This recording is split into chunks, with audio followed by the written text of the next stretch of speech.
Olá, meu nome é Davi Narciso, sou estudante de teologia e se você está entrando nesse canal, eu espero que você se inscreva, que compartilhe e espero que esse comentário bíblico possa te edificar a sua fé e também as pessoas que receberem esse comentário. Mas vamos lá.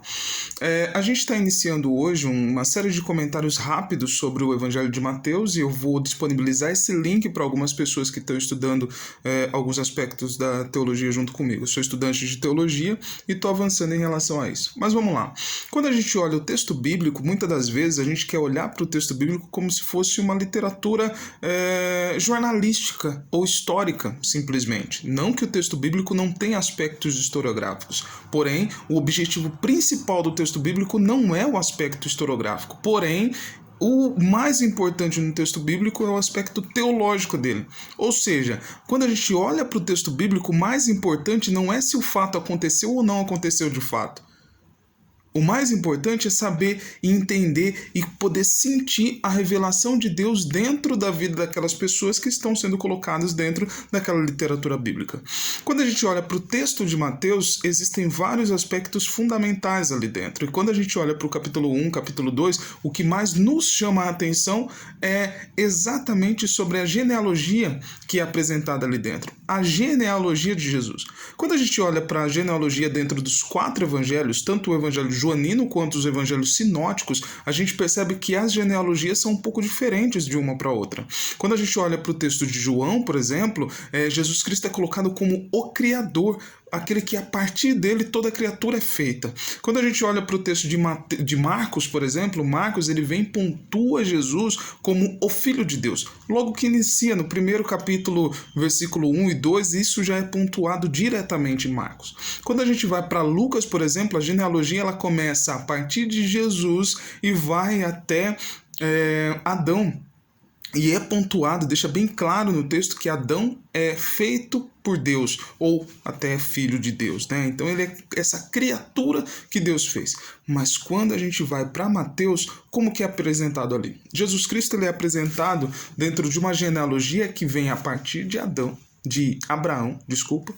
e Abraão é contado 14 gerações até Davi, de Davi até o exílio da Babilônia são contadas 14 gerações, e depois do exílio da Babilônia até Jesus Cristo são contados 14 gerações. A gente vê que são 3 números 14 ali dentro, 14 primeiro, segundo e terceiro, que é o momento de Jesus. Aí a gente pega exatamente esses números e a gente tem que entender o que esses números estão significando. Primeiro, o número 13 ele vai significar a perfeição. Então, Jesus é perfeitamente alguma coisa, né? Mas ele é perfeitamente o quê? Quando a gente olha para o número 14, dentro do judaísmo, né, da língua judaica, a letra ela também é número. E quando a gente faz a conta, né, desse número 14, ele vai ser os múltiplos que vão levar ao nome Davi ou Deuid, né? As pessoas que são especialistas em teologia bíblica, eles vão pontuar exatamente isso. Então, quando a gente fala número 14, ele é o múltiplo dessas letras, né? Ele é o múltiplo dessas letras que vão formar a palavra Davi. E aí, o que a gente começa a entender aí? Então, vem Davi, Davi, Davi, 3 vezes Davi. Perfeitamente Davi, ou seja, ele pontua Jesus Cristo como o filho de Davi e aquele rei eterno que viria a partir de Davi, já profetizado por Deus. Então, quando a gente vê dentro da literatura mateana, a gente vê exatamente isso pontuado. Jesus Cristo como o Messias, né? Filho de Deus, mas ao mesmo tempo filho de Davi.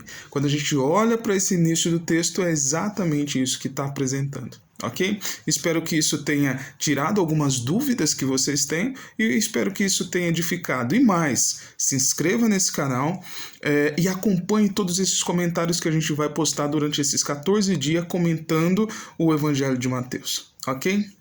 Paz e bem e que a graça de Deus os acompanhe.